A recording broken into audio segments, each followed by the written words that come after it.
कश्मीर में आतंकी हमला। पहलगाम के सैयद हुसैन ने दिखाई बहादुरी, लेकिन गोदी मीडिया चुप। पहलगाम कश्मीर के पर्यटन स्थल पहलगाम के पहलगाम में हाल ही में हुए आतंकी हमले में कई निर्दोष पर्यटकों की जान चली गई।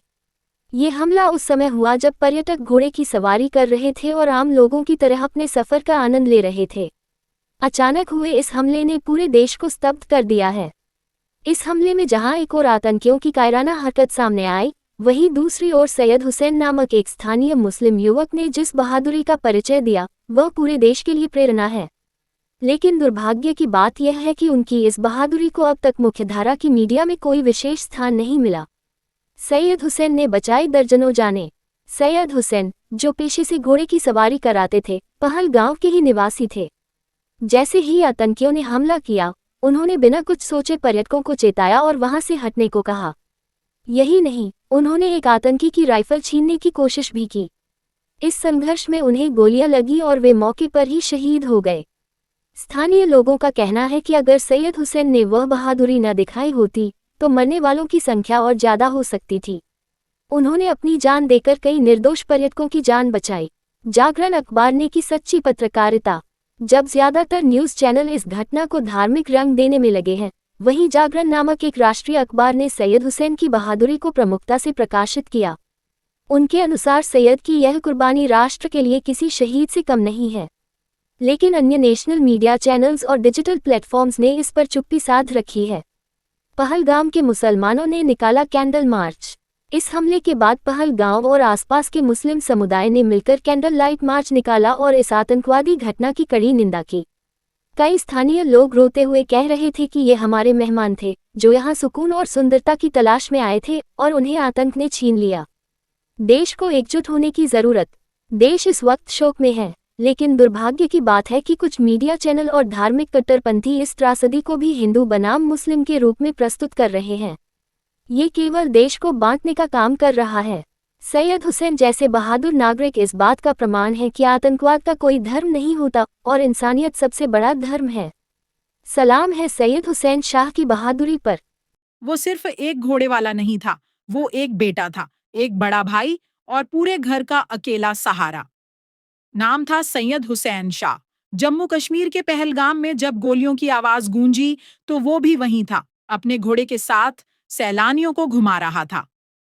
हमले के वक्त उसने डर कर भागने की बजाय आतंकियों का सामना किया, राइफल छीनने की कोशिश की, लेकिन खुद की जान गंवा बैठा। उसके पिता सैयद हैदर शाह आज भी उस पल को याद करके टूट जाते हैं। रूंधे गले से बस इतना कहते हैं, वो चला गया, अब किसी से क्या कहें, हमें इंसाफ चाहिए। कितनी अजीब बात है ना, जो लोग आतंकवाद के खिलाफ खड़े होते हैं उन्हें ही निशाना बनाया जाता है, और जो धर्म के नाम पर नफरत फैलाते हैं वो इस कहानी को कभी नहीं सुनाएंगे, क्योंकि इसमें कोई एजेंडा नहीं है। बच्चा कमाए वाला से कोनो तो बड़ा यहाँ से हाय अल्लाह के कर खुदाया।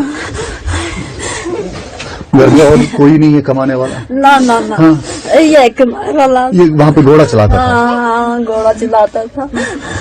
ये हाय खुदा। नाम गुलजार अहमद वानी है। मैं पहलगाम टैक्सी एसोसिएशन का प्रेसिडेंट हूँ और इस चीज से मैं मजम्मत करता हूँ कि टूरिस्ट के साथ जो हुआ, ये टूरिस्टों के साथ नहीं हुआ, ये हमारी रोजी रोटी के और हमारी फैमिली के साथ हुआ। जो भी टूरिस्ट इसमें डेथ हुआ, वो हम टूरिस्ट उसको नहीं समझते, वो समझते हैं हम अब हमारी फैमिली मेंबर्स को डेथ किया गया है। और इस चीज से हम एलजी साहब से और यहाँ के चीफ मिनिस्टर साहब से गुजारिश करते हैं, इसकी गहराई तक जाइए, ये देख लीजिए, जिसने भी किया उनके खिलाफ सख्त से सख्त कार्रवाई होनी चाहिए। क्योंकि 96-82 में यहाँ पे अमरनाथ यात्रा चली, जबकि हम उनको अपनी जिस तरीके से हमारे हाजी साहब जाते हैं उसी तरीके से वो लोग यहाँ पे आते हैं एज हाजी बन के। हम उन लोगों को भी अपने फैमिली मेंबर समझते हैं। अगर उन लोगों के कोई मतलब रूम्स अवेलेबल नहीं होते, हम उनको अपने घरों में सुलाते थे, अपने घरों में खिलाते थे। और इस जो आज हुआ पहलगाम में, क्योंकि पहलगाम पहले से ही पीसफुल एरिया था, आज तक कभी भी पहलगाम में ऐसा नहीं हुआ है और नहीं हम होने नहीं देते थे ये। और पहलगाम जो है पूरा टूरिज्म के ऊपर ही चलता है, चाहे जितने भी एसोसिएशन है पूरा टूरिज्म के ऊपर ही चलता है, 99% टूरिज्म के। हमारे आंखों में अभी भी रोना आता है। हम कहते हैं हम रोएंगे, मगर कहाँ पे रोएंगे? अब क्या कहेंगे जिन लोगों ने ये किया? हम उनसे यही कहेंगे अपने खुदा से, उनके घरों को भी ऐसे ही आग जलाओ जिस तरीके से। अगर आपको दिलचस्प और जानकारीपूर्ण वीडियो पसंद है तो हमारे YouTube channel Muslim of Gujarat को अभी सब्सक्राइब करें। वीडियो को लाइक करें और ज़्यादा से ज़्यादा शेयर करें ताकि हमारा संदेश दूर दूर तक पहुंचे। आपका सपोर्ट हमारे लिए बहुत मायने रखता है। शुक्रिया।